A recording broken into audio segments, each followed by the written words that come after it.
Committee will come to order. Good afternoon. I want to thank everybody for joining us today at the Rules Committee as we meet to consider two important pieces of legislation. First, the committee will consider H.R. 1965, the Federal Lands, Jobs, and Energy Security Act of 2013. This common-sense legislation streamlines our nation's leasing and permitting processes to promote effective and efficient development of domestic energy resources. Today, it takes American companies an average of 15 days to obtain a permit to begin exploration for energy on state-owned land. However, on state land. However, when the companies seek to develop energy resources on federal lands, it takes an average of 307 days to obtain the same type permit. This unacceptable delay in energy exploration on federal land hinders economic growth and reduces our nation's energy independence. The federal government should do everything in its power to promote the safe and efficient development of our nation's vast energy resources, and H.R. 1965 will do just that. Secondly, the Rules Committee will consider H.R. 2728, the Protecting States' Rights to Promote American Energy Security Act of 2013. This legislation prohibits the Department of Interior from promulgating any new regulations regarding hydraulic fracturing in states where similar regulations already exist. In May of this year, the Department of Interior issued draft regulations aimed to impose federal rules on hydraulic fracturing for the first time in history. These new regulations are a solution in search of a problem. For over 60 years, hydraulic fracturing has been safely regulated at the state level, and I believe the discussion today will help bear out that that is the correct answer. Burdensome and duplicate federal regulations will do little more than slow a rapidly expanding energy marketplace and reduce the development of our nation's natural resources. Also, keeping prices lower at the pump and to heat our homes. Additionally, there is little evidence that hydraulic fracturing is in need of additional regulations. As recently as last Thursday, when EPA Administrator McCarthy testified before the House Science Committee, she said, and I quote, that she did not know of a documented case of groundwater contamination due to fracking. Study after study has shown hydraulic fracking to be a safe and sustainable form of energy development. Additionally, as a result of hydraulic fracturing, natural gas prices have decreased, jobs have increased, especially in the manufacturing area, and economic development has increased substantially in America.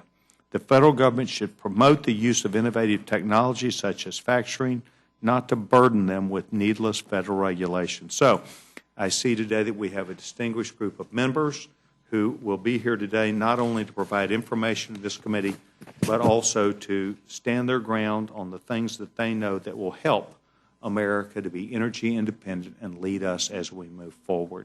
I note that the ranking member, the gentlewoman from New York, is here, and I would yield to her for such time as she may consume for an opening statement.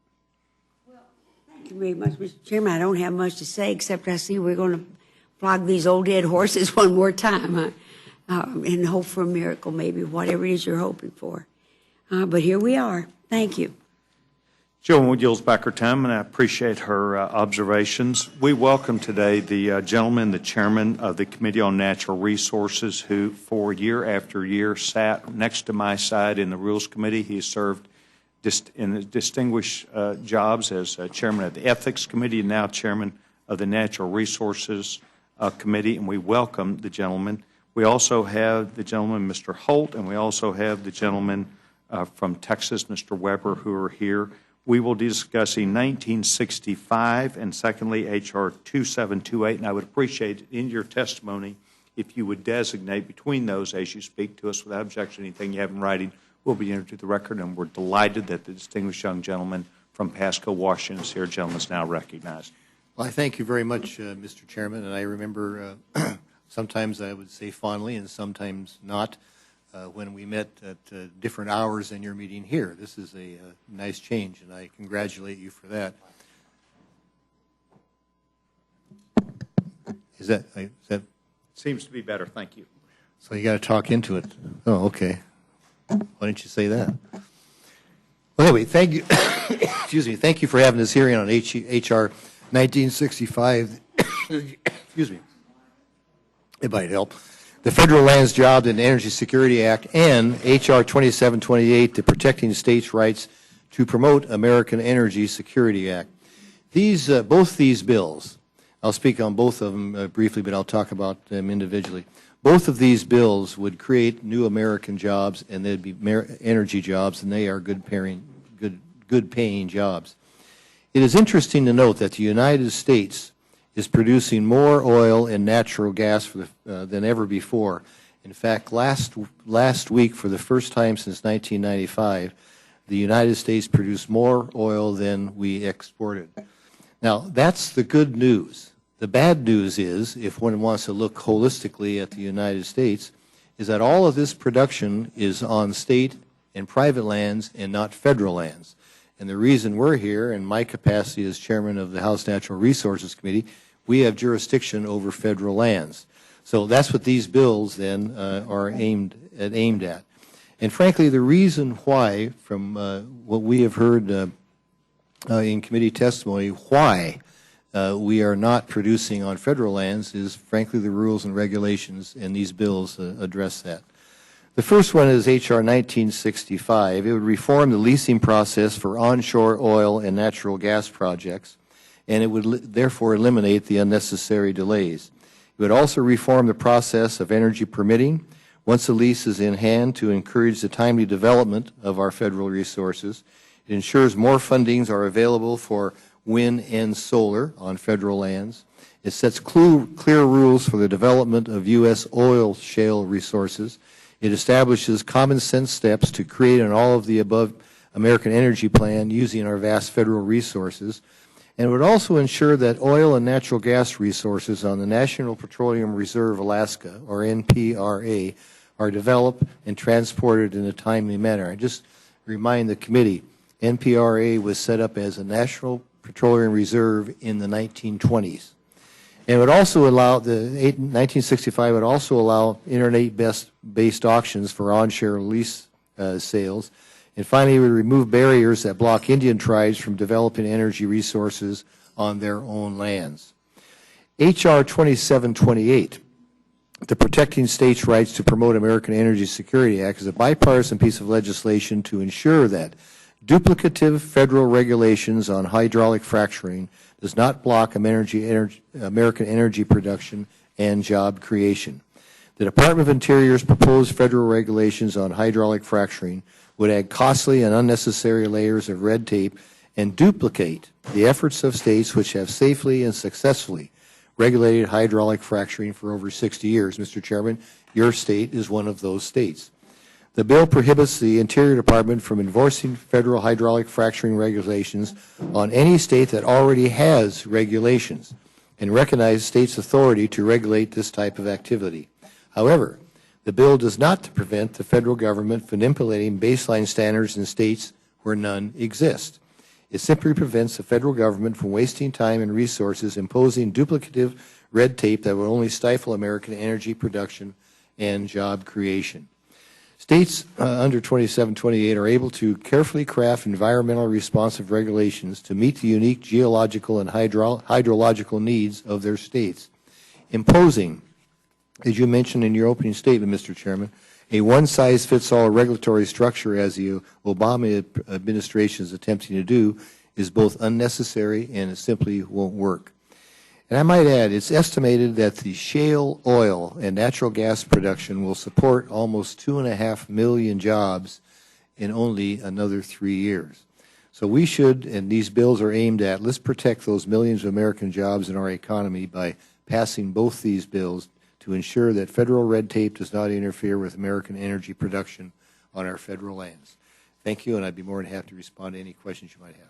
Mr. Chairman, thank you very much for your thoughtful energy, the legislation that you're bringing today, and perhaps more importantly, the standard bearer for American jobs, which you represent so well, up to and including the West, who has been devastated by rules and regulations that have inhibited your workers from having an equal shot at American jobs. We'd like to welcome today the gentleman from New Jersey, Mr. Rush, who is the subcommittee ranking member on energy and mineral resources.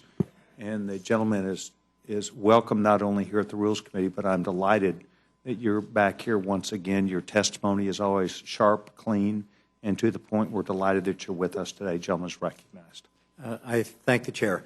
Because there are two bills, I will go on perhaps a little longer than I would for one alone, but I will try to keep it sharp and clear.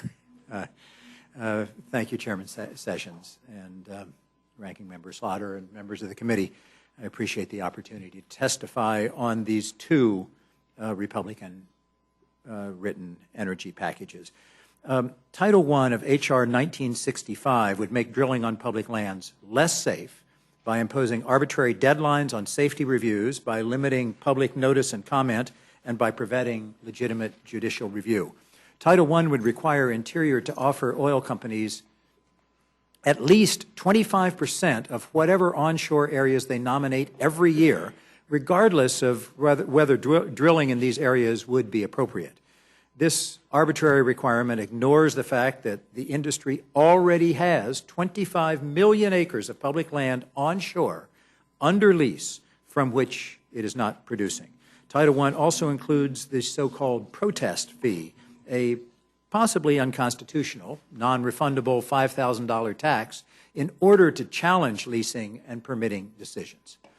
Title II of H.R. 1965 would destroy the multiple-use mandate that has governed our public lands for decades and would allow oil and gas development to trump all other uses, pushing activities like hunting and fishing and recreation off of our public lands.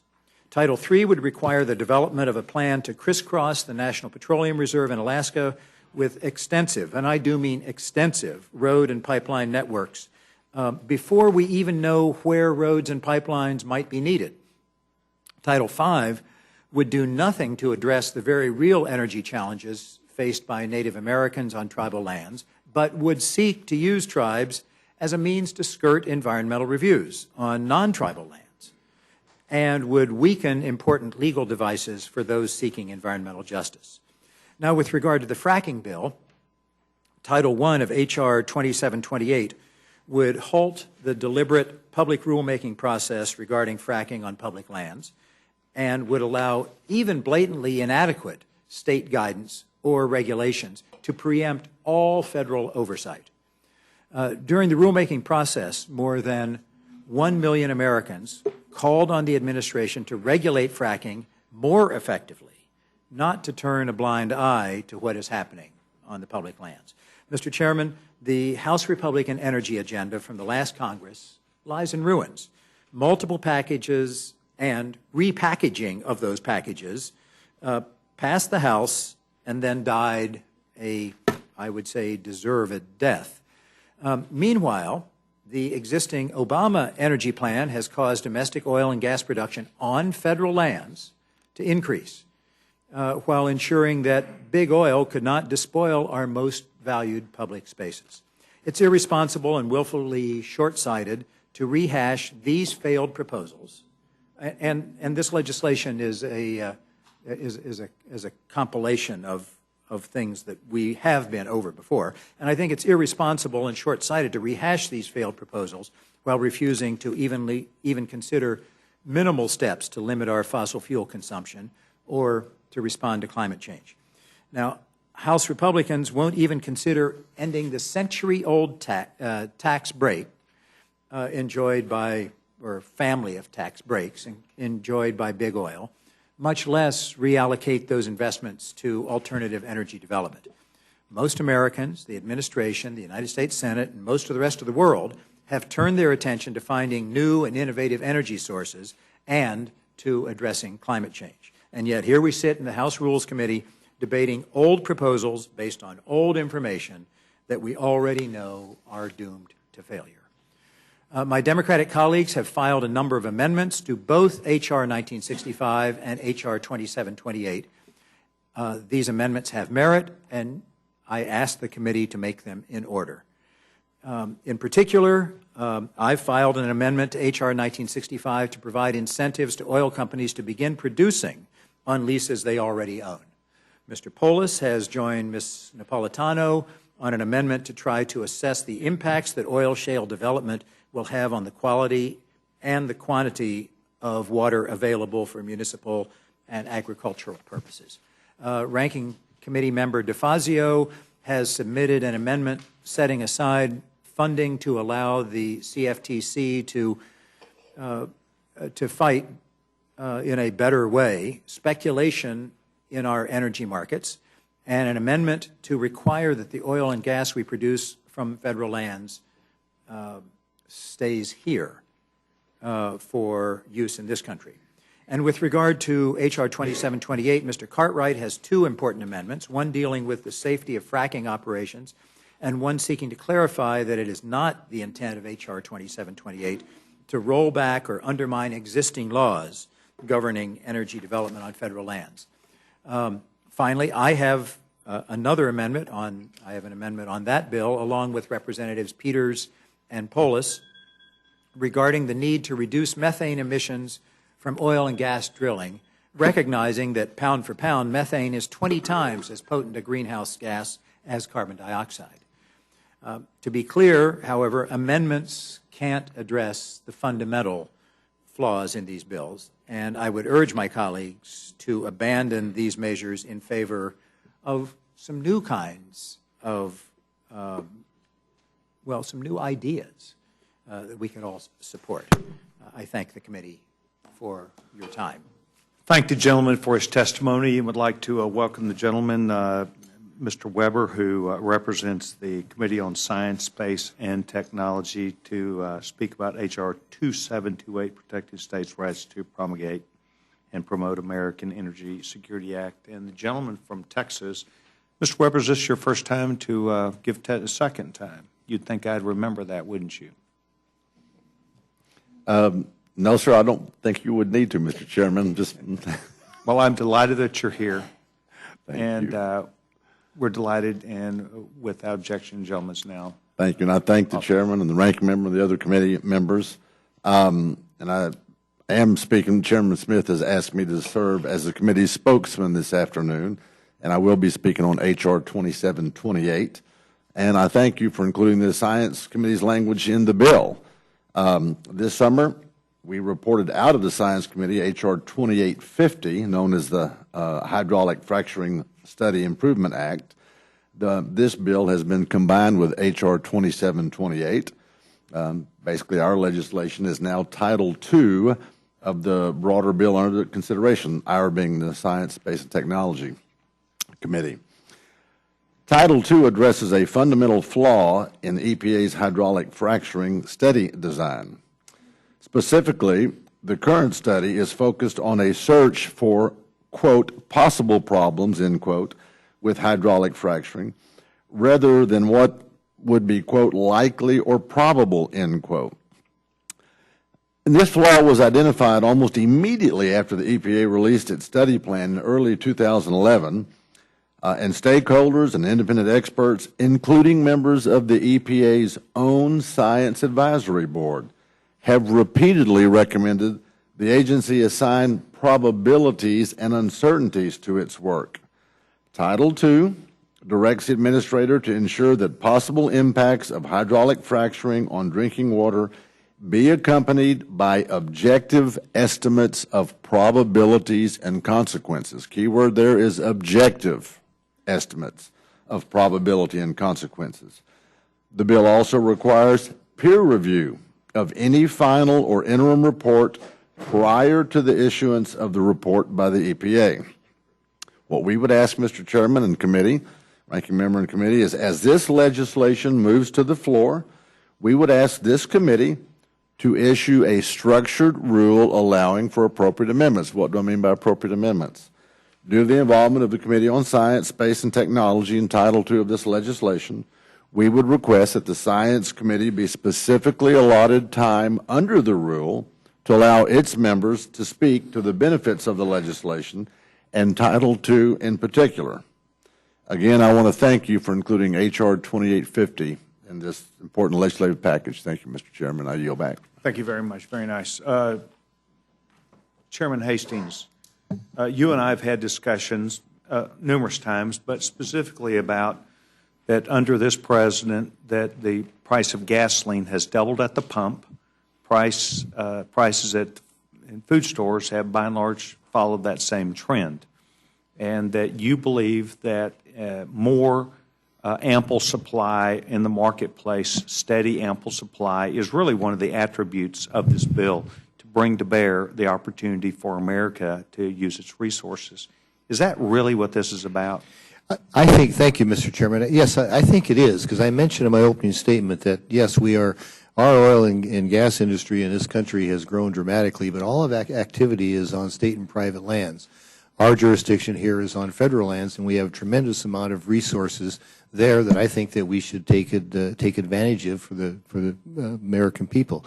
I would like to make one other point, too, because our colleagues on the other side of the aisle continually say that American energy production is up on federal lands under this administration. Well, you could make that statement if you ignore how long the process takes to do the permitting.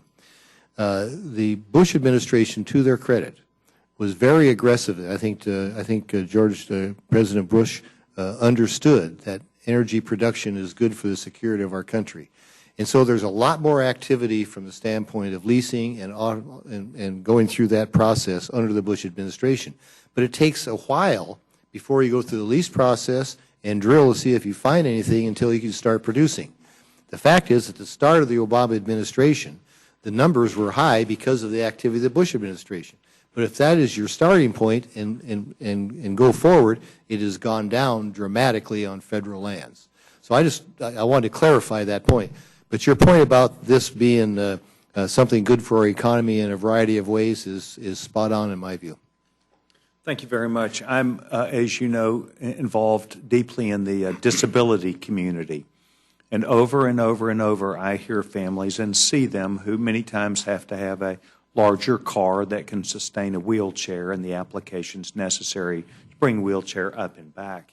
And these families are having a difficult time paying for gasoline when it's $3.20 and almost hit $4 at certain parts this year. And I really point to the things that the price at the gas pump is a problem for them, and I think you're in search of an answer for many of these people, notwithstanding the average American that has to use his vehicle. Well, let me make a point on that, because you remember you and I are here both in 2008 when gas prices spiked to $4 a gallon, and we all remember that. And because the price of gasoline, I think, was under $2 a gallon going into 2008. And I think the American public was rightfully outraged when we found that we were sitting on a whole lot of resources, for example, that we couldn't utilize. Alaska being, the obvious one, ANWR being the obvious one. Well, gas prices then dropped down, but they haven't dropped. I think they were at $1.90 when President Obama took office, meaning that's about where the market is. But they haven't dropped much more below that. It's a worldwide economy, and I'm sure the down economy had something to do with that. But as we go forward with the potential resources we have right now, and we have certainty in the marketplace, there has been some speculation amongst industry people. In fact, I think there was an article that said the gasoline could drop below $3 a gallon even this year. And I think that has to be because of what we are producing in this country. And once that gets online and there's more certainty about that, the competitive forces out there in the marketplace, I think, will, in the long run, drive down the prices, which, of course, will help the community I know that you're very much an advocate for. But, if we can have that here in our country, that just makes perfectly good sense to me. That's what these two bills are about. I know when I was home this weekend, I found gasoline $2.82 a gallon. Really? And it has a lot to do with supply. Right. because in a marketplace, supply and demand compete with and against each other. Thank you very much. I might add one more point. The danger that I saw when gas prices didn't drop as much dramatically as they should have, because there wasn't a lot of activity, and this administration had sent the signal that they're, opposed to fossil fuel development in general.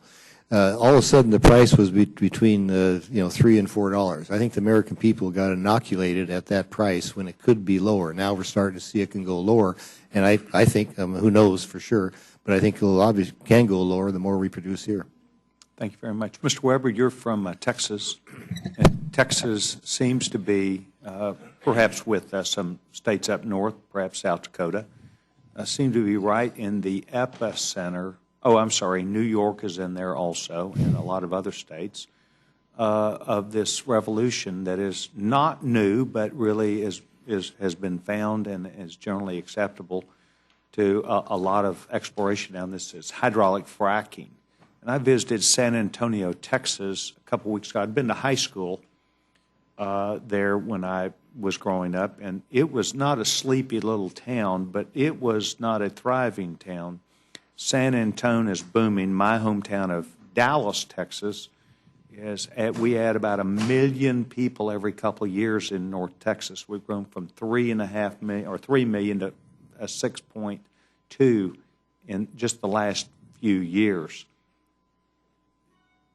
What's happening with this fracking? What's the economic price and consequences? And it's fueling your state, isn't it? Well, thank you, Mr. Chairman. It is. I was in the Texas legislature and on the Environmental Reg Committee in 2009 when the Barnett Shale was really getting underway, fracking in your backyard, basically, and we dealt with a lot of this in that committee. As you probably know, Texas produces more oil than the next 4 states combined. Now with the Eagle Ford in play and even going down across the Rio Grande into Mexico, energy is the wave of our future. You're looking at an explosion that is creating jobs in Texas. It is actually, in my opinion, some of our colleagues on the other side of the aisle like to talk about the other forms of energy, green, which I think we need them all. But when we produce this kind of jobs and this kind of wealth, it'll create jobs for people who can now afford the gasoline you're talking about. It'll drive prices down. Texas is the leader in producing jobs, as you know.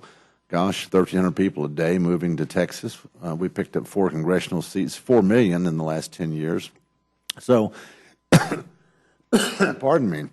George Mitchell was the father of fracking, which started over 40 years ago, grew up in my district in Galveston, actually passed away, gosh, at the age of 92, I want to say here, about 2 or 3 months ago. And it's been a tremendous boon for the Texas economy. And as you know, Texas has been a leader for a long time. So I think we err if we put more government, more federal regulations on it. The TCEQ, Texas Commission on Environmental Quality, is the second largest regulatory environmental protection agency in the world, second only to the Fed's EPA. They do a good job of keeping it local because we want clean air, we want clean water, and we want the jobs. And keep it close to where the Texans live, work, and breathe and have to drink that water. And I think the proof is in the pudding. Texas' economy is solid and has been for a long time. Well, your testimony is very compelling. Once again, I am in the thick of the Barnett Shale. Saw years ago in Leon County. Mitchell Energy was a part of that. Anadarko was a part of that. and I watched them as they responsibly became a part of not just our economy, but really made the nation so much better with its ability to have energy, that cost-effective energy that would spur American jobs. So thank you very much. I'm delighted that all 3 of you have been a part of what we're doing today. We now yield to the gentleman from Utah. The gentleman's recognized. Thank you, Mr. Chairman. I'll obviously have time on the floor, so I won't spend a great deal of time here. Let me just ask a couple of questions, if I could.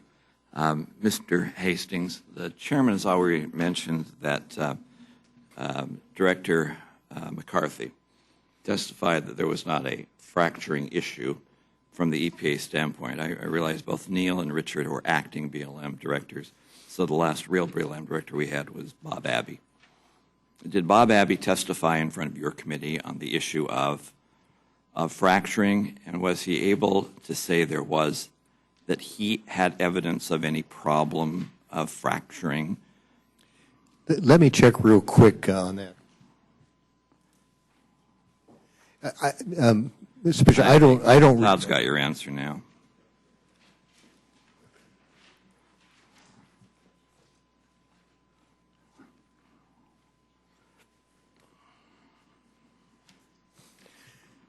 I got the answer.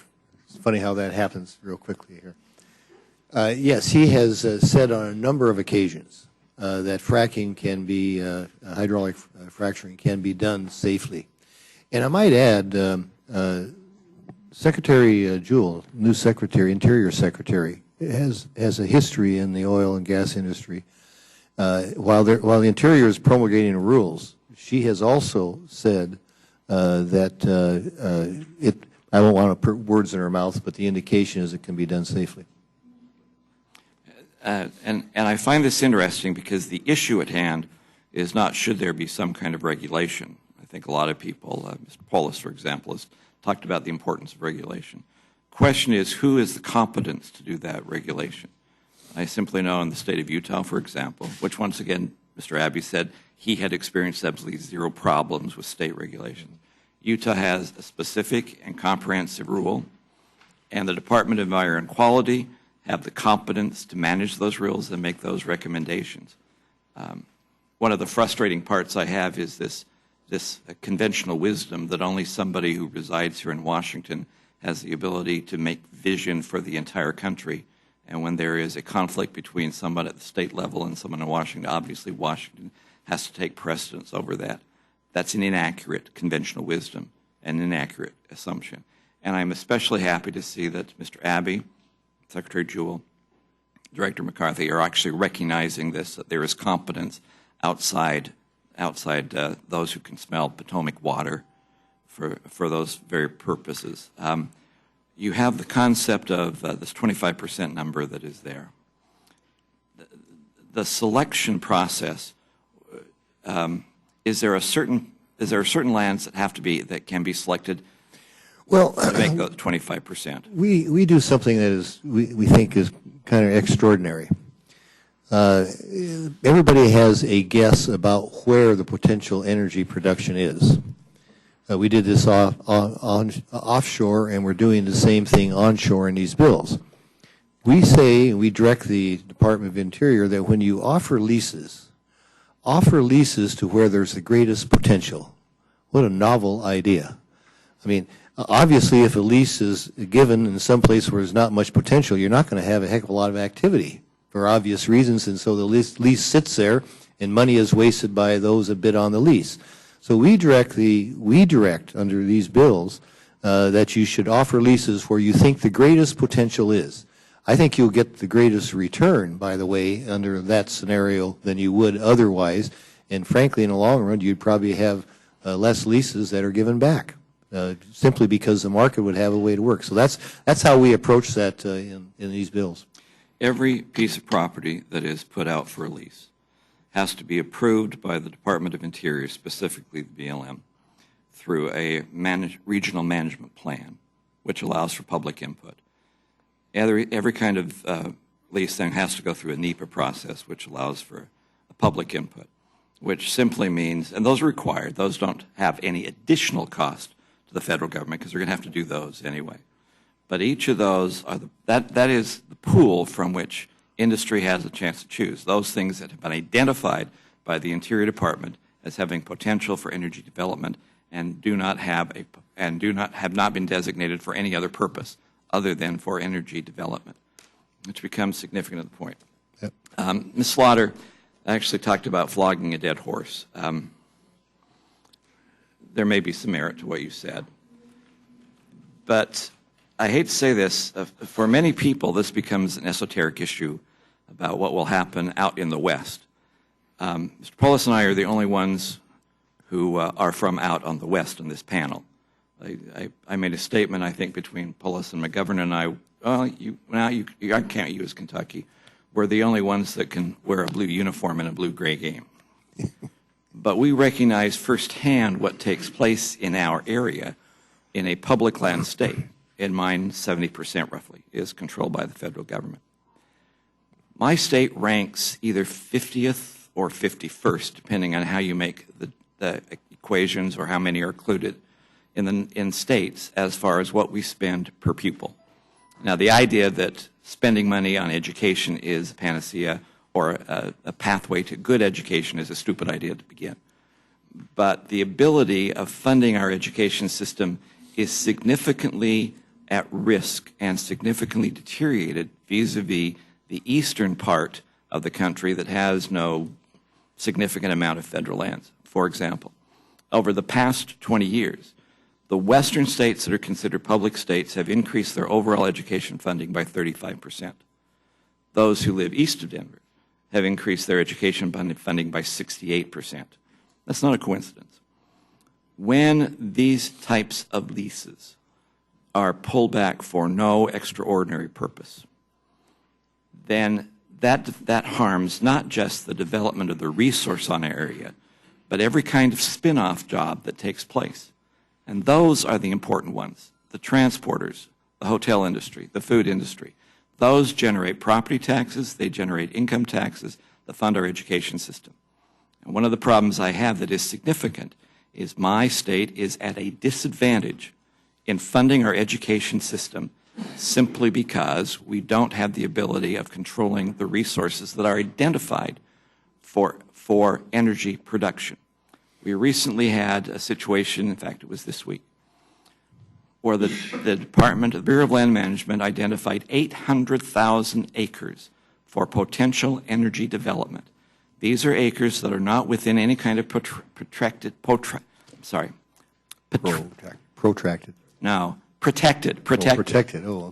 area or zones. They are abutting existing oil and gas leases. They are intermingled between and intermingled in existing oil and gas leases. They arbitrarily cut that number down to 144,000, and then once again to another arbitrary cut down to only 40,000 that will be offered. That's 5% of what the BLM identified as having energy potential. That prohibits the ability of my state to come up with education funds from efforts that would make sure that takes place. It is a significant issue, and it's something we feel deeply. And I feel deeply simply because, A, that's my retirement. I've already had my salary infringed and reduced because we haven't raised that money. I still have one kid in college, and I have to pay his damn tuition. All those things are significant, and they impact us. And to be very honest, those who do not live in a public land state don't see that firsthand. I wish we had the freedom of a North Dakota, who is burgeoning with the amount of money they have, or even a Texas, of being able to control those resources. We are at the mercy of someone else making some decision, and I'm tired of that. It's difficult. It's frustrating. I'll yield to Mr. Polis, sure. Thank you. Well, I appreciate the time. I share with the gentleman from Utah the fact that often we're not in charge of our own destiny when large parts of our district and our state are owned by the federal government. However, our local interests are frequently at counter purposes to the gentleman from Utah. Many of the industries that are public land, jobs that our public land support include jobs around tourism, recreation, hiking, biking, hunting. Perhaps some of the people here have enjoyed their time in Colorado, which is precisely why some of our counties have requested areas be designated as wilderness, precisely to make them avoid future mining and other operations. But where there is agreement is these decisions we're forced to make these decisions here in Washington rather than our counties being able to determine what a wilderness area is in perpetuity itself.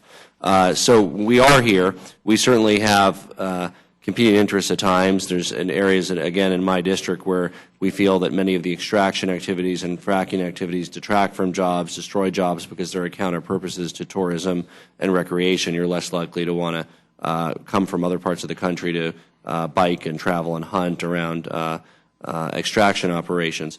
But nevertheless, it is a constant frustration that we have that our differences have to be settled in these forums with people in other areas of the country that have no particular interest in the fact that the federal government might own half of our district in my case, and I think the majority of the gentleman from Utah's district. So there are different local perspectives. I'll be talking about our own local perspective on my time, but I certainly sympathize with the the dilemma that many of us face, having to figure out how to manage our lands that we feel are part of our districts here in Washington. I yield back. I thank the gentleman, and I agree with the premise here. If the gentleman's district wants to be all wilderness, I'm happy to accommodate that. I'd make all of Colorado wilderness. Actually, I'd be happy to accommodate that. However, We might have a good compromise here, Mr. Bishop. However, the issue still remains that if we want to move forward, we have to make decisions that become permanent and certain and are not changed. The one thing you cannot do in government planning is have something that has the potential of being changed every other week at the whim of some kind of bureaucrat sitting here in Washington, which is why state control becomes so essential and so important. And your bill moves that forward. I understand your bill also deals with Indian lands, Native American, to try and remove some of the restrictions that have been placed, I think, unconstitutionally on them as well for their development. That's true. There is a title in there. When you have tribal lands, they should have the right, obviously within certain parameters, to develop those lands as they see fit. And this allows them to do that from the standpoint of energy production. So I think it makes perfectly good sense. And your estimate of jobs that you were talking about, the estimate of jobs that be created from these bills? It is so hard to say because when you look at, say, pure energy jobs, you're looking at at a fixed number. But what you don't factor in is all of the supporting industry of those jobs. I will say this just from this standpoint. Historically, energy jobs have been good paying jobs because they're technically they're jobs that require a certain amount of technical ability, and the marketplace recognizes that, and that's why they're good paying jobs. But but it's hard to say specifically what they are, how many would be. I have been critical of this administration in the past for what I considered as bloating their job numbers, i.e. that if you are building a windmill, which is green energy, and you actually are making cement and you drive the cement truck to a windmill site and dump that, the truck driver is considered a green energy job. I also don't have to admit, though, that that's true. That is a job directly tied to that effort. Same thing with the development that you're talking about here. Not only are you going to have direct jobs in the field, but the spin-off jobs, once again, goes back to increasing opportunity for employment in the communities around them, in the counties, and in the states, and those become so essential. So the spin-off jobs are maybe 3, 4, 5 times what you get directly in there. And that's why these bills may be a dead horse and may be flogged, but they become so critical to my areas, especially in rural Utah, that are desperately looking for a way to find opportunities to keep their kids at home so they don't have to send them to Salt Lake to find a job. And these are the jobs. Let me give you. Again, these are areas that have been designated for this purpose. We're not talking about drilling in a national park or in a wilderness area. They're areas that have gone through their review to be designated as energy production areas. I'm sorry. Well, in general, you make a point about the spinoff, and I had the privilege of going down to the Permian Basin in Texas a year and a half ago. Now, I think we were in Midland, I believe. It wasn't Odessa, I think it was Midland. But at any rate, we got in late and we stayed at a hotel. I won't name the hotel. But it's one of those that are mid-sized hotels. Very nice, it was clean, nothing wrong with it. But I certainly didn't think it was worth $180 a night.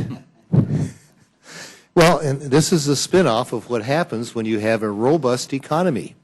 You have a lot of demand for services, and there is a whole lot of demand for services, I assume it's still going on in the Permian Basin, for rooms. And so I ended up, obviously now, and those that work there obviously got the benefit out of that. So it was interesting, but we don't talk enough about. In fact, I think the energy community as a whole does not talk enough about the ripple effect of all of the support groups that support their industry. So I thank the gentleman for yielding on that point because it's very true. Mr. Chairman, I took far too long in asking these questions. I apologize for that. But we don't have a whole lot of resource issues that come up here to get me excited. So I thank the gentleman for coming and testifying. I thank you for bringing these bills. And if you got any more old nags out there to be flogged, please bring them up. My constituents need the work. I yield back.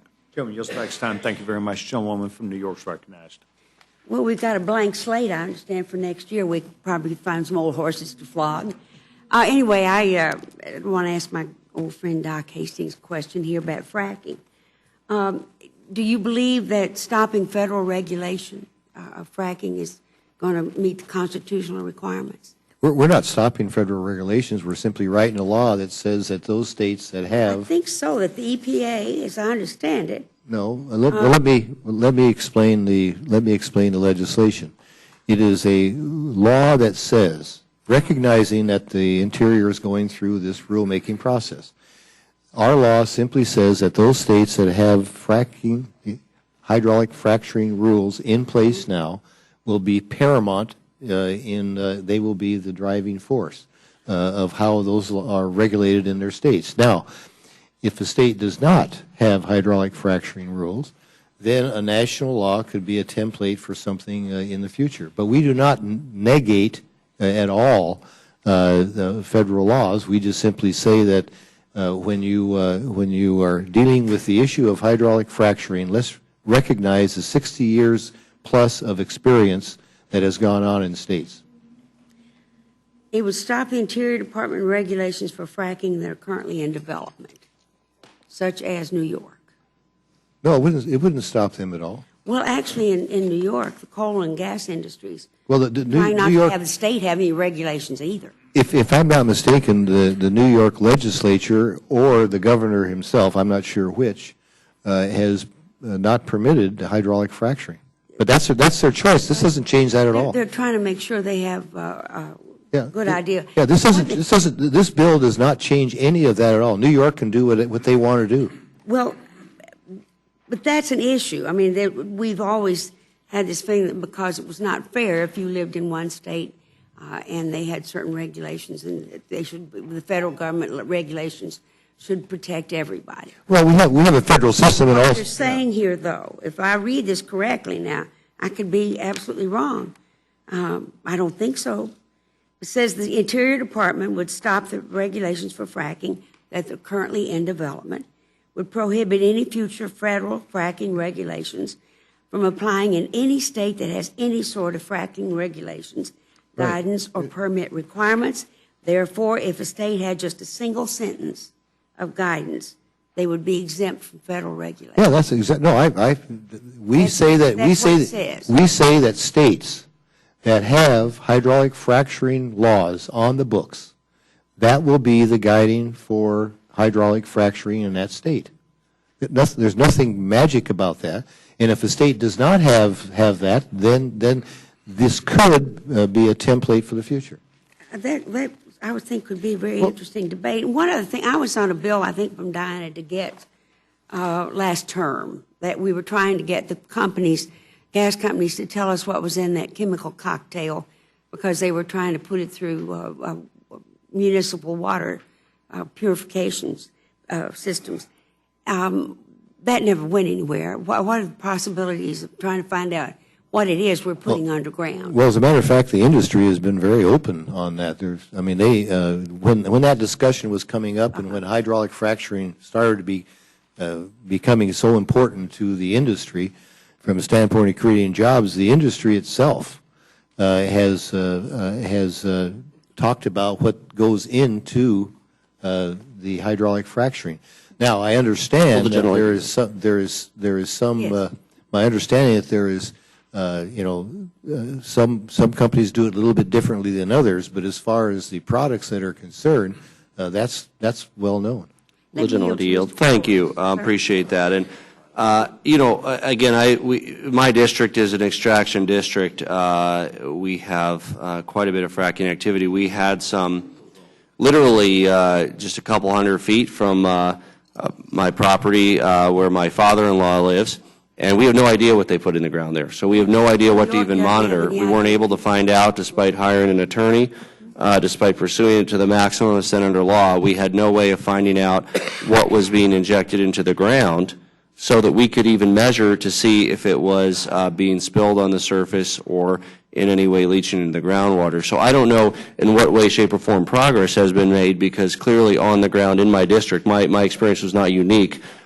We've had thousands of people in my district that do not know what chemicals were being used hundreds of feet from where they live, and therefore are unable to monitor whether any of those chemicals are causing any risk to them. I'll be happy to yield back. If you have that list, would you share it with Well, us? we'd be more than happy to make that part of the record, and I was just advised by my colleague here from Texas that it's well known what the products are within the hydraulic fracturing process. It's the process that is sure. proprietary. Yeah. In other words, they may use a mix here. It's a little bit different. That's understandable. But the industry has that. We'll be more than happy to make that part of the record, Mr. Chairman. sure If you Colorado leave that would open, we'll both make like that to part of have the that. record. Absolutely. Yeah. And I think that'd be a That great would be thing for the really- young chairman to that do. would, Thank you. That would clear up a great deal. Chairman said he would make it part of the record, Because so we I'll- haven't got the foggiest. Well, the gentleman idea. lay a year for one more point. And we do know it's mostly sand. It's the part that's not the sand that we're worried That's about. right. We So yield back. chemicals that we'd like Would to. gentlewoman yield? Yes. Does the state of Colorado have a process to regulate what might be called hydraulic Why don't we fracking? ask the gentleman from Colorado? And this actually gets to a question I was going to ask Mr. Hastings on my time. Perhaps we can ask him now. Is what my concern is with this legislation is if the state has any rules. What if they have simply one sentence? One sentence. Or one page, or one frack word. here. You can frack. 3 words. You can frack. Would that, in fact, then make them exempt from the federal would. laws? Well, let me- Could the gentlewoman answer my question? I'd be happy to. Well, I yielded to the gentleman. From Colorado? who Does the could tell state you of that. Colorado is my question. Well, and that's the issue under this definition of having any regulations. Yes, they do, but they're insufficient. They're woefully insufficient, and I'll be talking about that on my time as well. Thank you very much. Happy to yield. Well, then I will get the list from all of you about what chemicals are being used in Texas. Let me know what all they are. That would certainly be of some use, I think, in Albany. And after we do that, then we'll have your support for all this process then, huh? You know, I've said it a gazillion times up here. It's tough to be so absolutely sure and certain and try to point out things that I think Mr. Holt would agree with me on. People do science is maybe yes, maybe no. You can live for 4 days without water. That's it. Rush, you wanted to say something? I just thought the best way to answer the question that you have asked here is to actually quote from the legislation, which is the Department of the Interior shall defer to state regulations, permitting, and guidance for all activities related to hydraulic fracturing or any component of that process. So however extensive those regulations are, or however inadequate they are sufficient. the Department of the Interior shall defer to those regulations. I'm not sure that would pass constitutional muster. I'm not a constitution. I'm not. Well, with the general, But I'd really love to find out from somebody and- if you could really say that you can exclude the federal government from something for the public good, to protect the public health. Well, for public health and public safety, Yes. It is usually not the case that we defer to what might be inadequate state regulations, whether whether it's remember- food or air or. Well, I remember the Other discussion we had here on air once when I think people really thought, I think the statement was made that if you wanted clean air in your state, you should pay for it, with some mistaken idea that whatever the air was over your state would permanently stay there. So you could clean yours up and they could be messy over here or whatever. It's a little hard to work your way through all that. with the general lady, you'll just make a That's point. true. If there is a state that has a 3-word law, as was suggested by our friend from Colorado, I just wonder how many of those legislators that voted for that would be looked upon endearingly by their constituents. Now, you know, that in a way, this comes to what the point Mr. Bishop was making. The suggestion that all of the wisdom lies here in Washington, D.C. For goodness sakes, I mean, if there's a state that has a three-letter law, which I doubt, then maybe that state doesn't have any wisdom, but I doubt if that is the case. We're not, I think what we're trying to find out, and I don't want to speak for Mr. Post, what we're trying to find out is, are you certain that the way you've written this, that a 3-letter law or 3-sentence word law would not be sufficient to stop the EPA? I guess I have more trust in the federal system that those states will write laws and regulations that are Well, let's hope responsive they to their would, people's but, needs. And this legislation then allows them to do that. if a state had just a single sentence of guidance, they would be exempt from federal regulations. Is that true or not? Well, if a state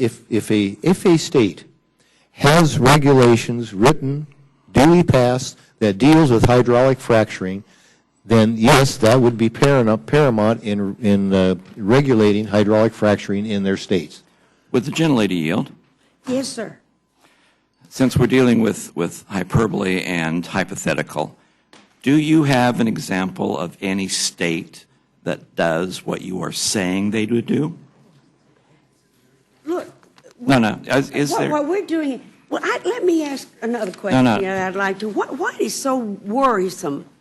Why is it so important that you would stop EPA Ms. Slaughter, from is trying there? to find out what damage this would do to drinking water, that you're in such a perishing hurry that you want to try to send this over the Senate, where I'm confident they won't take it again?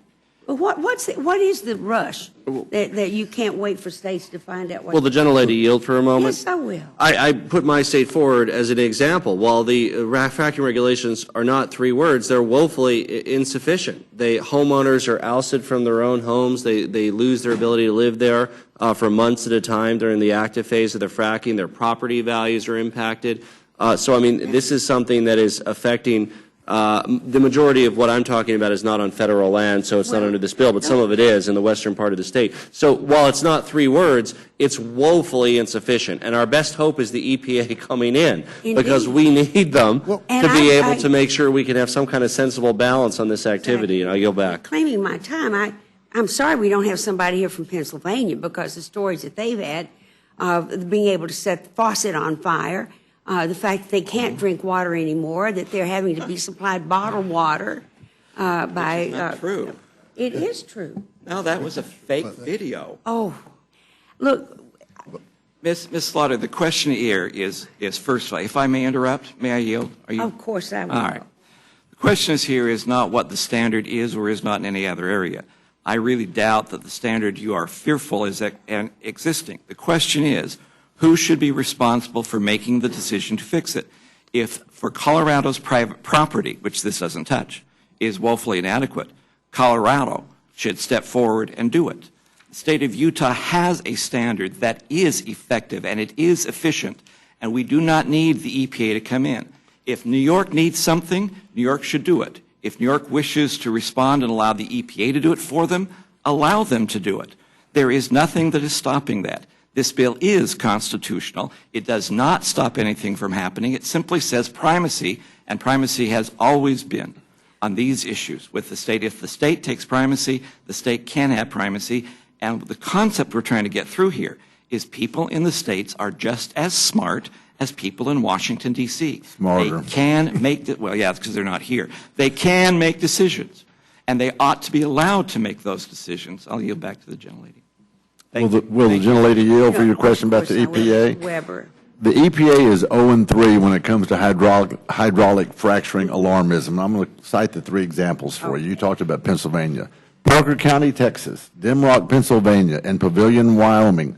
The agency alleged that hydraulic fracturing had been responsible for groundwater contamination. 3 times. They're 0-3. And by the way, let me preface this first. There is a 3-word law written in the Constitution that says states have rights. I'll go back. 3 times the EPA has had to withdraw their claims that hydraulic fracturing had contaminated the water supply. They're 0-3. Now, I've already laid out the case that Texas has created more jobs and more wealth in Texas by doing this. And I misspoke. I said 40 years. It's 60 years, as Chairman Hastings reminded us.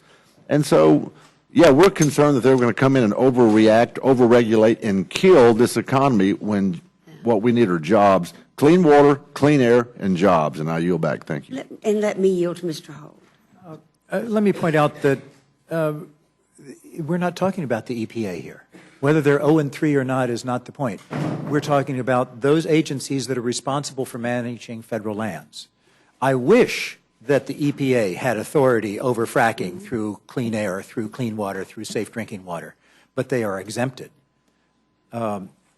Those activities are exempted from those laws. Will the gentleman yield for a moment? I will yield. Just to point out that that's what we have an amendment which I'm offering, the BREATHE Act, which is a standalone bill, as an amendment to this bill, which would precisely give the EPA the ability to remove the Clean Air Act exemption from fracking and give them the regulatory authority to do something about it. And I hope that amendment's made in order. I yield back. I do too, Mr. Paulus. I should do. Thank you very much. Chairwoman yields back her time. By the way, just for the panel that is here, I'm sure you would tell us anyway, but as part of my briefing for today, I understood that the industry, in really their own compliance, has a website that's called www.fracfocus.org, and it lists all 56,000 wells in the United States, where they are, how they operate, what's injected into the ground.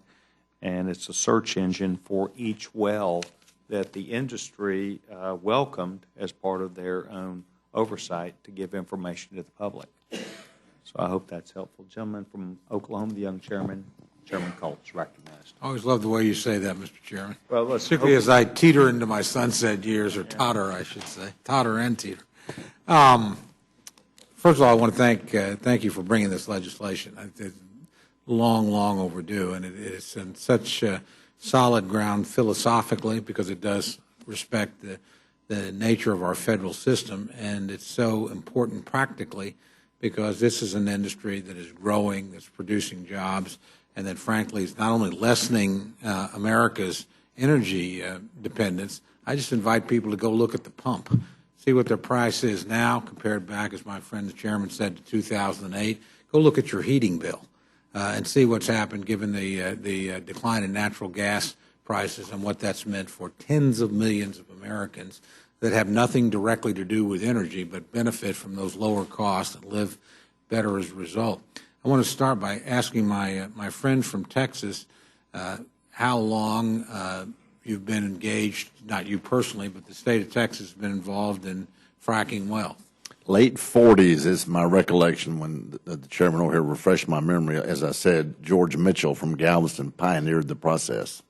Well, I know in Oklahoma, I think our first frack well was 1949, and we steal good ideas from Texas, so yours must have been just before that. We haven't been careful enough. But how long, roughly, has the state of Texas been involved in regulating the fracking of oil wells? TCEQ, Texas Commission on Environmental Quality, was originally founded in the 60s under a different name. Then it became Texas National Resource Conservation Commission, train wreck, we called it, when I was back in city council in the 90s. It's been going since the late 60s, early 70s. Texas does a good job of cleaning up their air and water, all the while producing clean air and clean water. Let me remind my colleague from Oklahoma that when you got 1,300 people a day moving to Texas, they're getting there in cars that are putting out pollution, if you want to call it that, okay, CO2, let's use that word. We're still cleaning up our air. We care about our state. We care more about it than the EPA or the DOE or the Department of Interior does. So we're doing a good job. Well, I know in Oklahoma, the Corporation Commission has been involved in regulating this activity essentially since its inception. And then we had an additional set of environmental regulations passed by our Department of the Environment, but most of it is stayed in our Corporation Commission. Actually, how long has the federal government been involved in regulating this activity? Anybody that knows? Chairman? Well, let me take a shot at that, because you make a very, very good point. The issue of hydraulic fracturing has been consigned basically to Oklahoma and Texas in the long term. And so you have a lot of history. We had testimony in front of our committee that states that are new to these, like North Dakota and Ohio, are looking as guidance from the states of Texas and Oklahoma as to what the rules should be, which raises the very obvious question. If you are going to be responsive to the safety of the American people, what would you rather look at? 60 years of experience accumulated over time, or 1 year. And that is really what the case is, because Interior has not been involved with this for more than a year. So you have 60 years of experience as to 1 year. If you walk down any main street in town and talked about anything where you had a ratio of 60 to 1 of experience, you'd always go with 60 to 1. And that's kind of where we are today. So you make a very good point, Mr. Cole, on that point. Well, I appreciate the chairman as normal anticipates me because he's always ahead of me. But this is a really key point. The expertise is not in the federal government. It is not in Washington, D.C. It is with the institutions and the people that have been doing this for over half a century.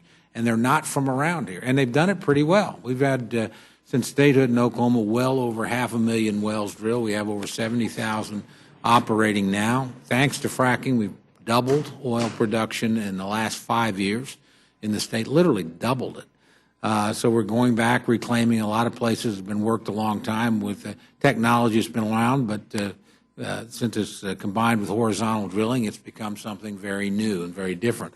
But the basis of how you regulate it really hasn't changed very much at all in a long time. So why the federal government would want to supersede well-established state regulatory systems, and why other states wouldn't want to replicate that themselves. And again, I couldn't agree more. Their choice as to whether or not they want to be involved in this activity. If they don't, that ought to be New York's decision or Pennsylvania's decision. I think in Pennsylvania you'll find, though, they have 17,000 new jobs in western Pennsylvania that pay an average of $72,000 a job, that they're not too anxious to give up. And I suspect as other people look at this, they'll want to do the same thing. Although, as a friend of mine said, if you don't, that's fine. That just helps oil prices for Oklahoma, Texas, and Louisiana. So if you don't want to engage, okay, that's your choice. But that's the point. And that's to my good friend's point, who's been a champion of federalism all the way through, letting states make their own decisions and trusting them is better. And it's easier for the people in the state, is it not, to get their hands around a state legislator and give them a solid regulatory regime than it is to get their hands around somebody at the EPA or the Department of Interior, which, again, has very little experience in this. There's literally very little existing expertise in that department. To get it, they're going to, guess what? Going to have to go to Texas and Oklahoma, Louisiana, and some other states and hire it, and bring it up here, I guess. Another question, and you dealt with this, my good friend from Utah did, but I'm particularly interested and pleased to see that you address the issue of land held in trust by Indian nations, or for Indian nations. Again, I always like to point out to my colleagues, that's not federal land, that's tribal land.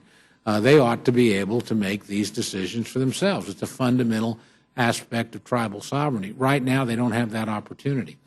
Under your legislation, would they have the ability to compact with the state, if they so chose, and extend state regulatory regime onto their territory?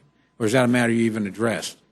I don't know the answer to that right off the top of my head, but I know that I know that model has been used, obviously, with with gaming, if I'm not mistaken. If I'm hearing your question right. It's something, though, and we may need to address this with a different piece of legislation. This was actually suggested to me by Harold Hamm, who's the CEO, president, founder of Continental Resources, which is the folks that pioneered the Bakken Shale, and now they have oil production there almost equivalent to Texas because of this technology. But I asked him, we have obviously in those areas lots of Indian tribes that hold very substantial reservations. And I visited with Harold and I said, are you working with Indian tribes? And he said, we'd love to work more with tribes. Our problem is the federal regime, regulatory regime on their land in many cases, because we work with the state and we can get a permit in a matter of less than a month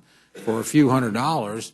On federal lands, it's thousands of dollars and can take years. So literally, in some cases, now this has begun to change, in some cases you have tribes that have missed out on the opportunity to participate in this, and frankly, you sometimes have, as we do with coal, federal government making the decision for the tribe as if this were federal land, as to whether or not they would allow tribes to regulate themselves or choose the standards or the regulators they want. So it's really inhibited a lot of tribes that have been historically quite poor and quite underserved. Last question on this.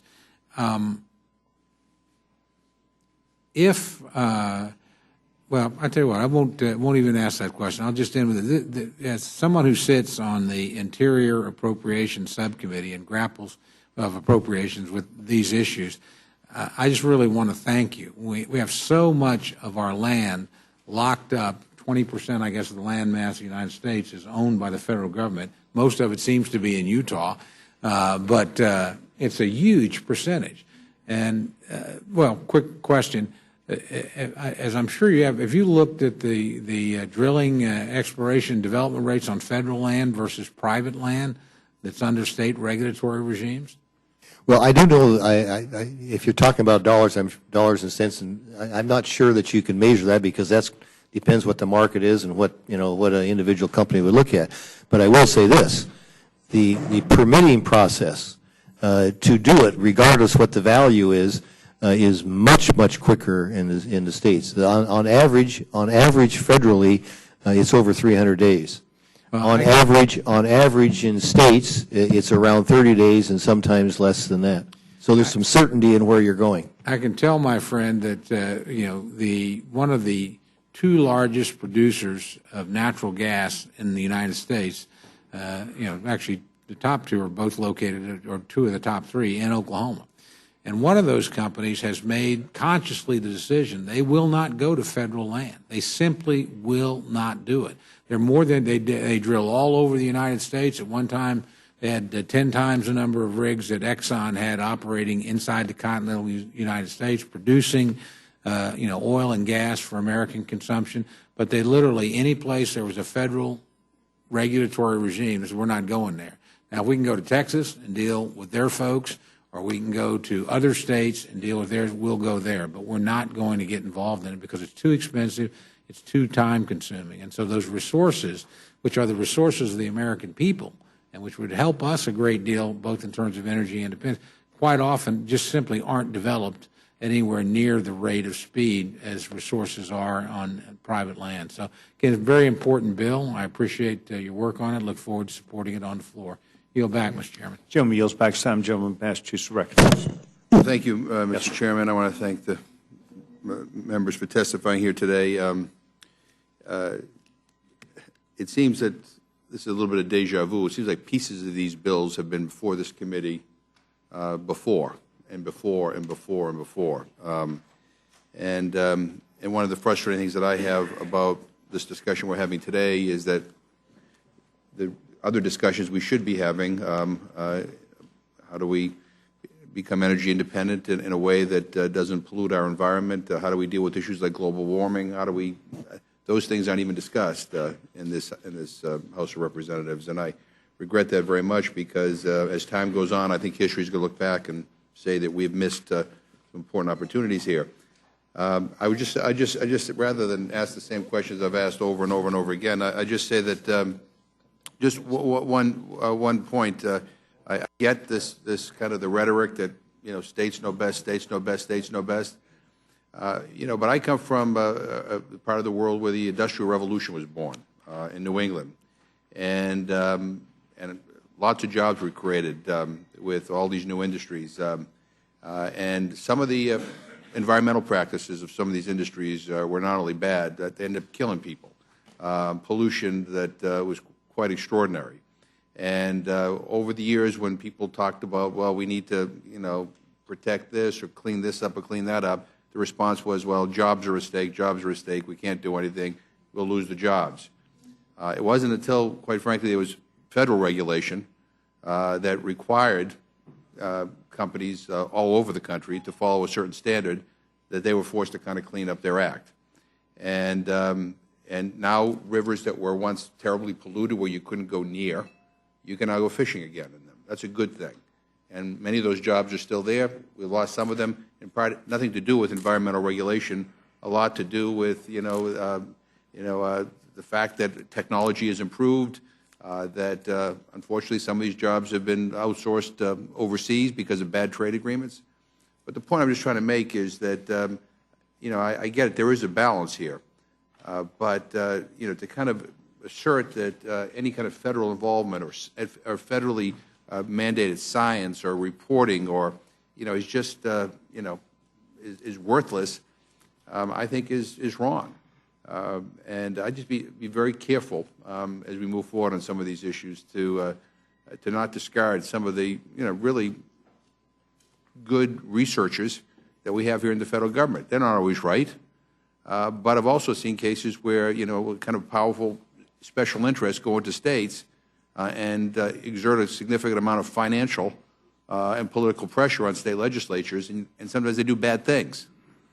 Those same special interests sometimes force us to do bad things here as well. And I would assert that these bills are not good. But I'm not here to defend the federal role, but I'm here to simply say that I think we need to understand that without the federal role, a lot of environmental catastrophes that had occurred because of careless practices by certain interests would probably still be happening. And so, I hope we get an open rule on this.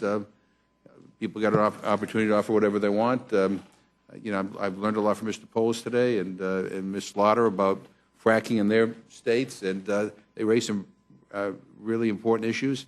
And I'll tell you, if it were for me, and my constituents want to know what was being put into the ground, next to their water supply. I mean, God, I'd be as passionate as these guys are. I want to know. I want to know today rather than 20 years from now when we find out that there was something bad in those chemicals that produce cancer or some other kind of terrible result. But anyway, having said that, I'm not going to take anywhere near as much time as anyone else here. I'll yield back my time. Gentleman yields back his time. Gentleman from Georgia is recognized. Gentleman has no questions. Gentleman from Florida. Gentleman has no request for time. Gentleman from Florida is recognized. Gentleman has no questions. Gentleman from Colorado is recognized. Thank you, Mr. Chair. I went to the website that the chair recommended, fracfocus.com. I looked up. No, it worked. It worked to the. I want to be clear. It functioned better than the Obamacare site, Mr. Chair. However, when I looked up the wells, and there's a sheet actually for the wells that are affecting my constituents. Again, lists primary ingredient, water, sand, no issue, and then it lists surfactants proprietary, polymer proprietary. What we don't know and what we worry about is what is in that proprietary. So I appreciate that the industry has put up that sand or water are in those, which we did already know. There is no additional information on that website about what is actually going into the ground. I did comment twice on the BLM rules. We some of the areas in Colorado that are impacted by fracking are BLM lands. Many of them are private lands, and we again have, with regard to the BLM lands, we have a completely insufficient state framework for meaningful regulation. Just as on this website it doesn't say what's being put into the ground, we have sadly no state regulations that do that. That's why I have brought forth the BREATHE Act, which would give the EPA authority in this area as an amendment. And I also strongly support some of the water recapture provisions of the BLM rules and hope that they can continue in this regard. Where we have federal lands, we have an additional interest as federal legislators as stewards of those lands. These are lands that, whether you're a taxpayer in Mississippi or California or Michigan, you as an American own a share of. And we should be very interested as Americans, even beyond the local impact of those of us who live near these lands, of how we maintain that stewardship over time. From the Colorado perspective, many of our federal lands, the highest and best economic usage of these lands is for recreation and tourism and fishing and hunting, skiing. Yes, skiing takes place on federal land, often U.S. Forest Service land under special use permits.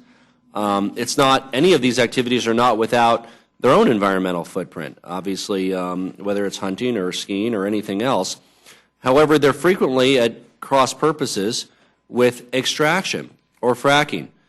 People simply from all of the other states in the country, whether they're coming into Colorado from Dallas or from New Jersey or from Massachusetts, if they're visiting our state, they're not likely to visit our state and spend their money to be fishing or hunting among oil wells. And we recognize that, but whereas we have these on federal land, we don't have the ability, again, frustrated, I share the frustration of the gentleman from Utah, we don't have the ability to, for our counties and our municipalities that have the greatest economic interest in these areas, to prevent these kinds of mining activities from occurring that destroy local jobs. And as we've seen this extraction industry in Colorado, I've had the opportunity to visit active fracking pad, talk to people. I have not met any workers that are actually from my state or from my district. Many of them might be from districts of other people that are represented here. I met people from Texas. I met people from Oklahoma that were gainfully employed in Colorado. However, it was to the detriment of my constituents' job prospects in terms of the many jobs that surround the outdoor recreation industry in my state. I would like to ask Mr. Holt if he has, again, beyond the current proposed rules from BLM and, of course, the desire for complementary rules from other federal landing agencies, what other ideas we might be able to bring forward to ensure that our local economic interests are looked out for in this and that everything isn't thrown away for the benefits of the extraction industry to the exclusion of everything else. I thank the gentleman from Colorado because I've been dying to get a word in edgewise here with a number of assertions that we've heard today. And there's one thing that is in common with both of these bills before us today. And it is not to expedite review, as Mr. Cole is asking for. It is rather to obviate review, to remove any review.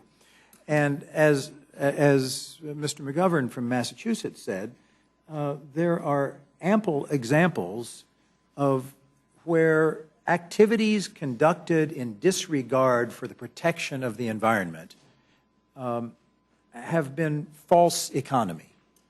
I grew up in an area where there was a vibrant chemical industry, and we thought it was not unusual to see the paint eaten off of our cars by the air. But the public regulations to protect public health and public safety took precedence. And to say that a state regulation on fracking, however inadequate it may be, should be deferred to, I think, is in disregard of public health and public safety, and it is false economy. To present this as a, I'm responding to the gentleman from Colorado here. It's his time. As this is presented to us as a jobs bill, it is truly false economy. And as for the price at the pump, I want to emphasize again, we have seen increased production. Yes, as the chairman of the committee and as the chairman of the Rules Committee and as the chairman of the Resources Committee have said, that has been on state and private lands, yes, but also on public lands. But that is not really the point for prices at the pump, because Mr. Hastings pointed out in 2008, the price was it Mr. Dr. Hastings? Was it about $4? And in 2009, I think you said at the start of the Obama administration, it was a little under $2. Oh, so in that 1 year, did the supply change so dramatically that it cut the price in half? Of course not. price of gas at the pump depends on the supply to a scant extent. It depends. Would the gentleman yield on that point? It depends much more on the trading and the manipulation and a number of other factors beyond the supply. So to present this as a price at the pump piece of legislation is truly misleading. And finally, with regard to fracking, where it was said that the EPA officials could not point to anyone who had been harmed. The EPA officials did testify before our committee. And indeed, one cannot point to anyone who has died as a result of fracking. Reclaiming time for a moment, I believe there have been several workers. Reclaiming my time, I believe there have been several fatalities among people who have been working, following accidents that have occurred. So there have been fatalities, to be clear. But I think you mean as a result of chemical exposure from people not involved with the operation itself? That is not the standard we want to set. Right. And in fact, it's because we cannot determine the effects of that have resulted from the air, the water, and the drinking water contamination. I thank the gentleman for asking the question. Excellent time. Will the gentleman in Colorado? I want to get to a slightly different question here. So in the district I represent, fracking has come to the forefront as one of the most significant issues people are talking about. I've never seen an issue of this level. 4 of the 5 biggest municipalities in my district had moratoriums or bans on the ballot this past November. They all passed. So all of our municipalities, the 4 of the 5 biggest that had it on the ballot, including, by the way, this is not ideological. I mean, one of my towns is elected a very conservative mayor by a 60-40 ratio. The conservative candidate won heavily. At the same time, the voters voted to ban or have a moratorium, I should say, is what they're voting on a 5-year moratorium on fracking. So this is not by any means at all ideological in my district. The consensus of my constituents is that they certainly don't want it in their area, and we feel that the economic or health harm is greater than any potential benefit. The issue arises, of course, where we also have one of my largest counties. Boulder County is banded on county lands. The issue is that interspersed with our municipal and county jurisdictions, we have some federal lands. And that is challenging because where it is clearly the consensus of our municipalities and our counties on within their borders, in their land, they don't want it. We have nearby federal land that cannot be subject to the municipal code or the county land use regulations for county land. And so we're caught in the same dilemma that Mr. Bishop identified, and I want to address Mr. Hastings. Don't you have, again, some sympathy here for clearly where our municipalities, 4 or 5 of which voted to ban it, and yet there's federal land nearby? Why can't we, I mean, again, the only venue we have is them sending me here to say we need to have more regulations on federal land. What else can they do, our municipalities and counties? Well, let me answer your question as I understand how you are in Colorado. Now, I understand that Colorado does not have laws dealing with hydraulic fracturing. Did I hear you correctly? Well, I mean, I think it could very well meet your definition of having laws. I mean, I would argue they're insufficient, but we do have laws. Well, if they're insufficient, then that's something that your legislature has to deal with. But the point, I guess the point I'm making, if you have laws and you don't know if you have particular laws dealing with them, okay? Yeah. Let's suppose that you do not in this case. Okay. We'll find out. In which case, then, the rules and regulations that come out of Department of Interior would be the template for Colorado and would presumably be applicable to federal lands in that case. So the issue though arising more jurisdictional. So we have cities that said within our municipal borders. I don't think there's going to be any federal land in their municipal borders. Very unlikely. Within their municipal borders, no fracking. We have counties who say on the county land, and our counties own a lot of land. Many of them have open space taxes, no fracking. But into that mix, there is BLM, Forest Service land in and around that. And our residents of our area don't seem to have any ability, absent these BLM regulations, to be able to indicate what should and shouldn't occur in those lands. Yeah, if the regulations are promulgated by Interior, going through the normal process, and you're a state that does not have rules and regulations regarding hydraulic fracturing, then they would apply then. And so, and again, I think that the issue is a complicated one, especially for those of us who do have federal land near our municipal and county jurisdictions, which we do have control over. That's also subject to a longer discussion because some of our municipalities are actually being sued by our state, trying to force them to have fracking, even though the municipalities have voted not to. That's a separate issue. But it is the clear will, so you understand where I'm coming from, of my constituents, that they simply do not want this activity in their area. I don't think they're against it in North Dakota, and I don't think they're against it in, frankly, other areas of Colorado where some counties have embraced it. And I think that some degree of local control is the answer. But the reality of the local control piece is that the federal government is a landlord of lands that contain these resources in our states. And so we have to come here as advocates of what our residents of our communities want. Would the gentleman allow me to elongate this process? What's that, gentleman? What's that? I yield to the gentleman from Yeah, if you'd let me. Of course, I'm happy to yield to the gentleman from Utah. See, what we should do is just make you all a wilderness and cut out the middleman. I had that deal. We could work out a great deal here. I want your citizens to do whatever they want to do in Colorado. I just don't want you to impose that same thing here in Utah. I think that's what we're talking about. Yeah. I will tell you, as a practical advice, though, there are other alternatives you have other than just going with an EPA fracturing rule. If there's going to be any kind of economic development that takes place with oil or gas or any of those industries, it has to go through a regional management plan.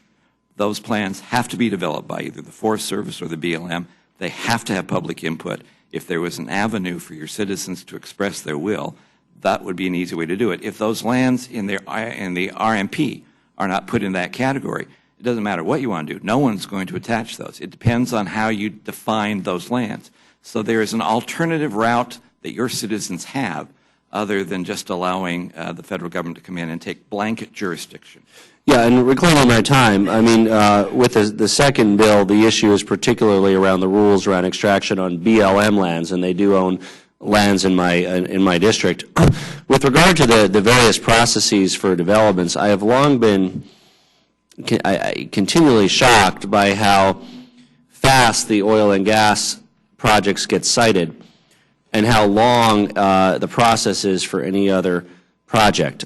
So these oil and gas projects frequently get approved very quickly, within months, and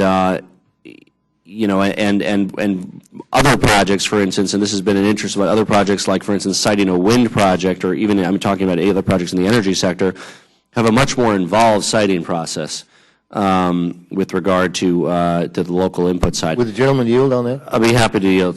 The other bill takes care of that, because it is, while most of the focus is obviously on oil and gas because that's a booming industry, and because, quite frankly, some of the green energy has gotten a black eye, when a Slender comes to mind, for example. But nevertheless, even I'm one that believes in all of the above. I think the marketplace should dictate how successful one is, obviously. But to that extent, the same procedures as it would yield to any other form of energy is applicable to solar and wind under our legislation. And I appreciate that. I have a bill with our colleagues, Mr. Gosar and Mr. Thompson, that accomplishes that as well. So again, I think that what protections we have through the BLM proposed rule, and we've commented on them to make them stronger. We've commented twice. We rely on because even when, no matter what the vote is of my municipalities and my counties, nevertheless the BLM is there with their land, as is the Forest Service. And frankly, they send me here to ensure that we have the most stringent rules possible. Would the gentleman yield on that point? I'll be happy to yield, yes. Yeah, thank you. I looked at the website. You actually said fracfocus.com. It's fracfocus.org. So I hope you didn't have the wrong website. I'll be happy to. We have a page that I called up, which is actually the well near my home, and I called up a couple others in Weld County. I'll be happy to submit those to the record. And as I mentioned, they have several ingredients which are simply listed as proprietary. I'm looking at the list here that's got, by the way, there was, I looked in Adams County first because I didn't know what county. That's right nearby. Similar. Yeah, Boulder, it was the first. This is Weld, but well, Adams is right there too. Boulder has 26 wells listed. And so I just clicked on the first. And by the way, Adams has got you all outdone. They've got 34 wells. Yeah. They got more jobs over there, I'm just saying. But anyway, back to these chemicals. They're listing the chemicals, and as I'm counting them, and looks like there's about 34 of them, and they give the percentage, and they give the name, crystalline, silica, quartz, and so I'm finding a pretty comprehensive list of all these chemicals listed on that website. I don't know if you've gone to the wrong website. No, I in fact went to the website indicated by the chair. I looked up the well that is right in our neighborhood. I looked up another well in Weld County, and yes, it listed sand and quartz, and I have no concern at all about sand and quartz. It also listed a form of alcohol. I have no concerns about that. It also listed several surfactants. Is that the way to pronounce it? Surfactants. Surfactants that were listed as proprietary. And several polymers that were listed as proprietary. Not yield back. At least 4 ingredients that were listed as proprietary in the case of these particular wells. And I'm confident, based on everything I've heard, if one looked up a sampling of wells, one would see similar information. It's certainly possible that for some wells, the purely optional disclosures of the oil and gas companies have been greater. But for many of them, the oil and gas companies have simply not chosen to disclose the proprietary information. And I'll be happy to yield back. Gentleman yields back his time. The gentleman from Orlando, Florida is recognized. Yes, Mr. Chairman. I just wanted to know if Chairman Hastings had a response on the gas prices. It seemed like he was wanting to speak. Well, I thank the gentleman for the question. Mr. Holt, asked the question, what was the gas prices in 2008? Of course, it spiked up to $4, and then he asked the question what it was in 2009, which is, of course, the first year that President Obama was sworn in, is $1.90. Now, and so the question is, I don't want to put words into my good friend from New Jersey's mouth like he had responsibility for that, but I think what happened after that in that summer of 2008. The Bush administration and a number of others sent a signal to the markets. Number one, President Bush in August of 2008 suspended the presidential moratorium on drilling at every place on all the coasts. Now that sent a very, very strong signal to the markets that, okay, we are going to become more self-sufficient. And so as a result, I think the markets responded and the prices went down. Now, when President Obama took office, the first thing he did, now I'll have to say that his big news conference was how he was going to expand American energy production, but he essentially put the moratorium back in place. And so the real question is, why did gas prices rise if they started at $1.90? Why are they up in the $3.50? And the reason is precisely because this administration sent a signal to the markets that we are not going to become less energy dependent. Now, one thing happened on the way between then and now, and that is the new technology that we have has allowed this activity to go on other places. That's why we're seeing the prices drop. So the prices are dropping not because of, but rather in spite of President Obama's actions, in my view. I thank the gentleman for asking the question. Mr. Chairman, I just had one observation, and that is there's a lot of talk about do the states know better. I just think it's interesting that Mr. Weber, Mr. Hastings, Ms. Slaughter, Ms. Fox, Mr. Bishop, Mr. Cole, myself, Ms. Russ Layton, all served in the state legislature. I don't know. I don't feel like I was granted some extra wand of wisdom passing over me when I came here. Matter of fact, some days I feel a little more inhibited here than I did there. So the very people we're criticizing as not being able to make decisions made them at some point in time back, and then now they serve here. So I believe states are very well capable and able of handling their own problems. Yield back. Gentleman yields back. Some gentleman from Florida is recognized. Thank you, Mr. Chairman. Gentlewoman seeks no time. Gentleman from Louisville, Texas, recognized. Dr. Burgess. Thank you, Mr. Chairman. And I do have an observation about job creation and this legislation. Of course, as the gentleman from Texas knows, we don't have an abundance of federal land. Our lands are owned either by individuals or the state. So we are not up against some of the constraints that are being discussed here. But I'll just tell you the benefits of energy production in my part of the state certainly translates to a healthy job market, even in the depths of the recession. We were like a year late entering the recession because of the effects of the Barnett Shale in the North Texas area. There are municipalities who have restricted drilling activities within their borders, as is their right to do so. I do feel as if the local control makes a lot more sense because nobody understands, at the EPA, nobody understands the geology of Texas like Texans do, and it is vastly different from the geology of Pennsylvania, New York, and Colorado.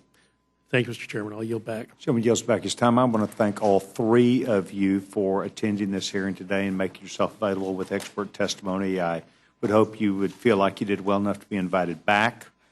And all three of you are excused at this time. I would like to enter into the record a statement from Congressman Bill Flores, Texas 17, for testimony that he had wished to be here for today, but has subscribed to his written remarks. This now closes the hearing portion of H.R. 1965 and H.R. 2728, and the chair will be in receipt of a motion. Gentlewoman from North Carolina is recognized. Mr. Chairman, I move the committee grant H.R. 1965, the Federal Lands, Jobs, and Energy Security Act, a structured rule. The rule provides 1 hour general debate, equally divided, controlled by the chair and ranking minority member of the Committee on Natural Resources.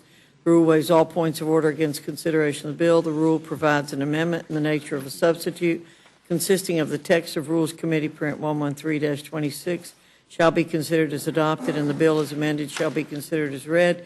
The rule waives all points of order against provisions in the bill as amended. The rule makes an order only those further amendments printed in Part A of the Rules Committee report. Each such amendment may be offered only in the order printed in the report, may be offered only by a member designated in the report, shall be considered as read, shall be debatable for the time specified in the report, equally divided and controlled by the proponent and an opponent, shall not be subject to amendment, shall not be subject to a demand for division of the question. The rule waives all points of order against the amendments printed in Part A of the report. The rule provides one motion to recommit with or without instructions. The rule also provides for consideration of H.R. 2728, the Protecting States' Rights to Promote American Energy Security Act, under a structured rule. The rule provides 1 hour of general debate with 40 minutes equally divided and controlled by the chair, ranking minority member of Natural Resources, and 20 minutes equally divided and controlled by the chair and ranking minority member of the Committee on Science, Space, and Technology. The rule waives all points of order against consideration of the bill. The rule provides that an amendment in the nature of a substitute consisting of the text of Rules Committee Print 113-27 shall be considered as adopted, and the bill as amended shall be considered as read. The rule waives all points of order against provisions in the bill as amended. The rule makes an order only those further amendments printed in Part B of the Rules Committee report. Each such amendment may be offered only in the order printed in the report, may be offered only by a member designated in the report, shall be considered as read, shall be debatable for the time specified in the report, equally divided and controlled by the proponent and an opponent, shall not be subject to amendment, shall not be subject to a demand for division of the question. The rule waives all points of order against the amendments printed in Part B of the report. Finally, the rule provides one motion to recommit with or without instructions. You now heard the motion by the gentlewoman from North Carolina. Is there discussion or amendment? Gentleman from Massachusetts recognized. I have an amendment to the rule. I move the committee grant H.R. 1965 and H.R. 2728 each an open rule so that all members have an opportunity to offer amendments to these bills on the House floor. Is there further discussion? Those in favor of the gentleman's amendment from Massachusetts signify by saying aye. Those opposed, no. No. Noes have it. Noes have it. Further, gentleman from Chairman, Florida is I don't recognized. have an amendment, but I'd ask unanimous consent to submit the statement of Representative Sheila Jackson Without in objection. support of her request. And I do note that the gentlewoman from Texas did walk in just as the hearing had ended, and thank you very much. Appreciate it, gentlemen. Further discussion or amendment, gentleman from Colorado is recognized. Mr. Chair, I have an amendment to the rule. I move the committee make an order and give the necessary waivers for two amendments. For my amendment, H.R. 1965, co-sponsored by Ms. Napolitano, number 11, which would require the U.S. Geological Survey to study and prepare a report about the impact on water available for agriculture and municipal use in Colorado, Utah, and Wyoming that oil shale leasing has, as well as make an order and give the necessary waivers for my amendment to H.R. 2728, number 6, which would eliminate a loophole in the Clean Air Act under which oil and gas exploration and production are currently exempt from complying with the Clean Air Act's requirements, and also adds hydrogen sulfide to the federal list of hazardous air pollutants. You've now heard the amendment from gentleman from Colorado. For the discussion, vote now be on the gentleman's amendment. Those in favor signify by saying aye. Aye. Those opposed, no. No. The noes have it. Roll call, Mr. Chair. The gentleman asks for roll call. Clerk, roll call. Ms. Fox? No. Ms. Fox? No. Mr. Bishop? Mr. Bishop? No. Mr. Cole? Mr. Cole? No. Mr. Woodall? No. Mr. Woodall? No. Mr. Nugent? Mr. Nugent? No. Mr. Webster? Mr. Webster? No. Ms. Ross-Lehtinen? No. Ms. Ross-Lehtinen? No. Mr. Burgess? Mr. Burgess? No. Ms. Slaughter? Mr. McGovern? Aye. Mr. McGovern? Aye. Mr. Hastings? Aye. Mr. Hastings? Aye. Mr. Polis? Aye. Mr. Polis? Aye. Mr. Chairman? No. Mr. Chairman? No. Clerk will report. 3 yeas, 9 nays. Motion is not agreed to. Further motion or discussion? Seeing none, the vote is now on the motion from the gentleman from North Carolina. Those in favor signify by saying aye. Aye. Those opposed, no. No. The ayes have it. The ayes have it. The gentleman from Utah, Mr. Bishop, will be managing this bill for Republicans. The gentleman from Colorado, Mr. Polis. Colorado will be doing this for the Democrats. The next meeting that the Rules Committee will have will be tomorrow at 3 o'clock p.m. to consider H.R. 1900, the National Gas Pipeline Permitting Reform Act. The committee is now through this work for the day.